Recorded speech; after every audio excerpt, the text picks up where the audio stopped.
واحد السلام عليكم الاخوات والمهمات الغاليات والاخوان كذلك، كيف حالكم؟ نتمنى تكونوا بخير وعلى خير. شبعتوا شي شتيوا؟ احنا اللهم لك الحمد في مدينه الرشيديه، راه من البارح واليوم اللهم لك الحمد. نتمنى كلكم يا ربي الله يحقق امنياتكم والله يعطيكم ما كتمناو. واللي بغات ولد الناس الله يلقيها به، اللي بغى بنت الناس الله يعطيها له كيف ما كيتمناها، اللي بغى الذريه الصالحه الله يحققها لها، اللي بغى النجاح الله يعطيه له. المهماتنا الله يعطيكم شي حجه ان شاء الله. ولا تنساوني شو دعيو معايا دعوات الغيب وندعي معكم من قلبي، راه مستجابه باذن الله.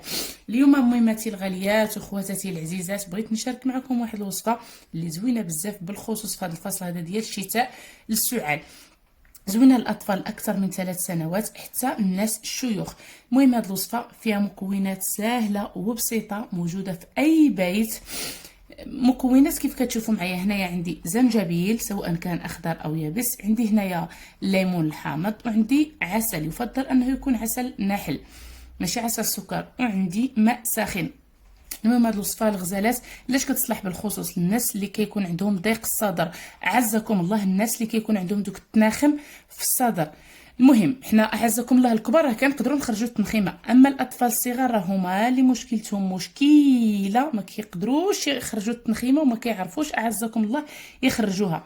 لهذا غادي نشارك معكم ان شاء الله من بعد واحد الوصفه اللي زوينه، كاين تحاميل طبيعيه وتحامل من الصيدليه اللي دقه بطله للاطفال الصغار، حيت انا عانيت مع بنتي العام الفايت، نعستها في المستشفى وبقيت كندير لها الاكسجين.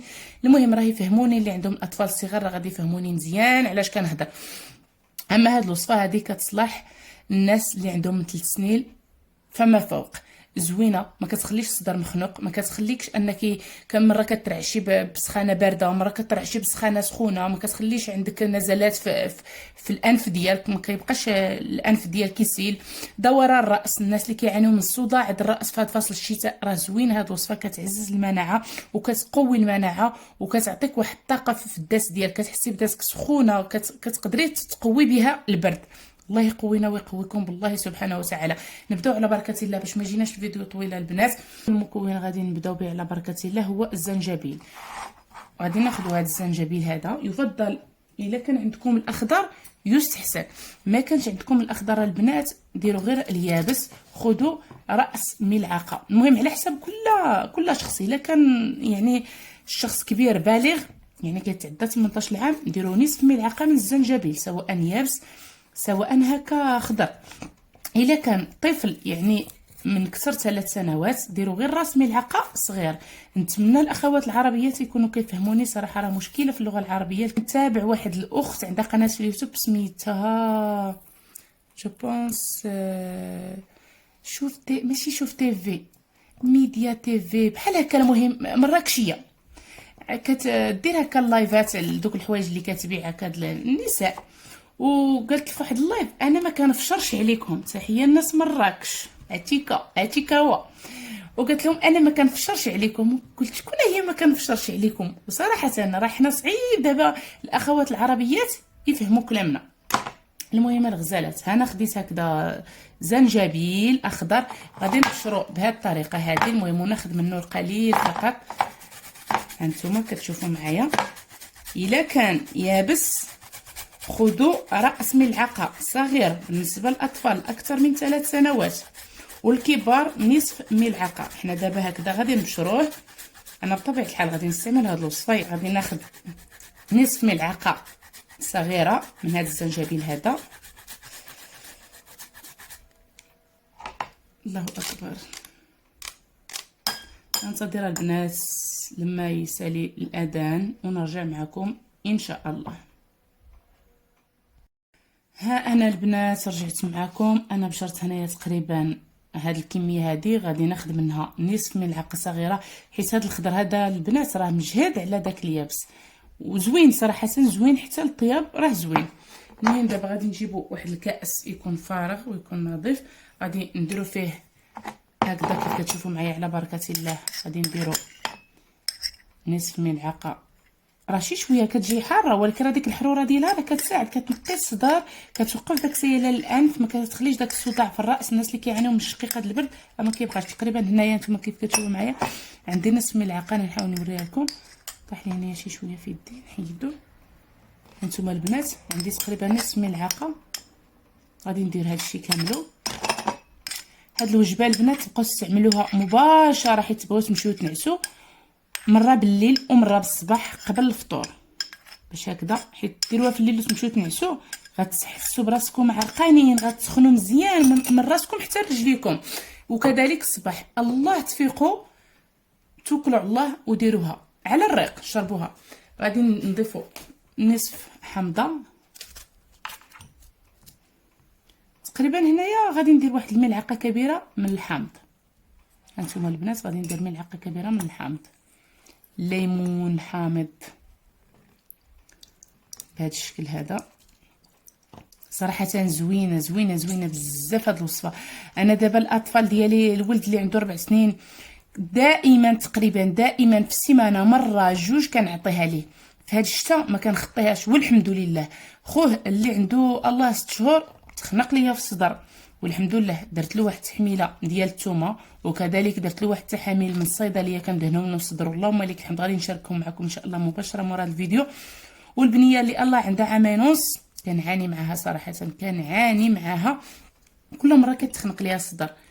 وما جاب الله التحاميل ديال الثوم مع هاد التحاميل من الصيدليه مشكله صراحه. هاد البرد للاطفال راه صعيب.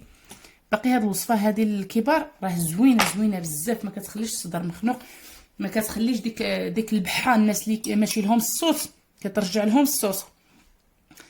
كيف شفتوا معايا انا ضفت هنايا نصف حامضه. غادي ندير دابا ملعقه صغيره من عسل النحل، يفضل انه يكون عسل النحل حر اي طبيعي. هانتوما كي شفتوا معايا هذه تقريبا راه ملعقه صغيره حيت هذه هازه هنايا موراها المعلقه. وغادي نضيفوا ماء يكون سخون، يكون على درجه الحراره عاليه، يكون فاتر، ماء يكون ساخن، ونخلطوا الكل.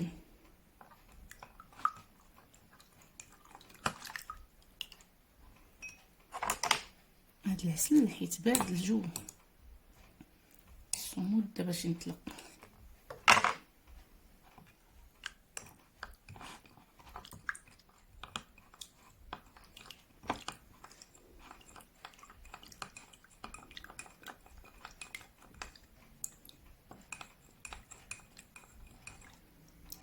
صافي البنات، من بعد ما تحسوا بالماء دفا شي شويه، علاش ما يطلق لكم هاد العسل وتحركوا المكونات مزيان يندمجوا مع بعضياتهم، غادي يكون الماء دفا يعني اللي تقدري انت تستطيعي انك تشربيه. بحال دابا هذا صراحه راه باقي سخون شي شويه، المهم نتسنى حتى يرجع دافئ، المهم على درجه الحراره اللي نقدر انا يتحملوا الصدر ديالي. غادي نشربوا مباشره البنات. سيروا تخشاو في فراشكم نعسوا.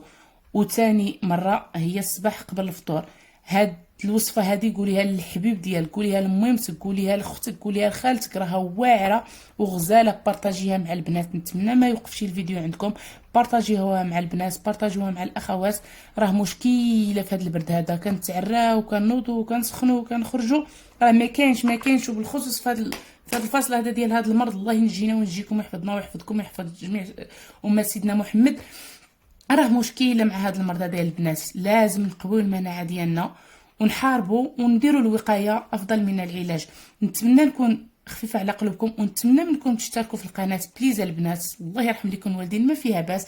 ضغطي على لايك وفعلي زر الجرس وخلي لي واحد التعليق يفرحني. المهم كيف ما كنت كنجيك زوينه خايبه كتبي تعليق، انا راه الاشاره ديالكم، انا كنتقبل منكم اي حاجه كتكتبوها ليا زوينه خايبه. اللهم لك الحمد. المهم كيف كاين الشمس، كيف كاين الليل، كيف كاين النهار، كيف كاين الليل، كيف كاين البوزيتيف، كيف كاين النيجاتيف، كاين اللي يقبلني، كاين اللي يرفضني. مرحبا بكم كلكم، مرحبا بكم، ونتمنى نكون كنفيدكم وما كرهتش نعنقكم وحده بوحده. اللي كتشاركوني واللي كتشاهدوني سيروا الله يعطيكم الفرحه اللي لا مثيل لها. سيروا الله يعطيكم ما بغيتو في قلبكم. ما تنساونيش بلي لايك وبالبارطاج وبالاشتراك في القناه بليز البنات. الى فيديو اخر ان شاء الله على قناتي وقناتكم جمالكم عازينه. خليتكم بخير وعلى خير، والسلام عليكم ورحمه الله تعالى وبركاته.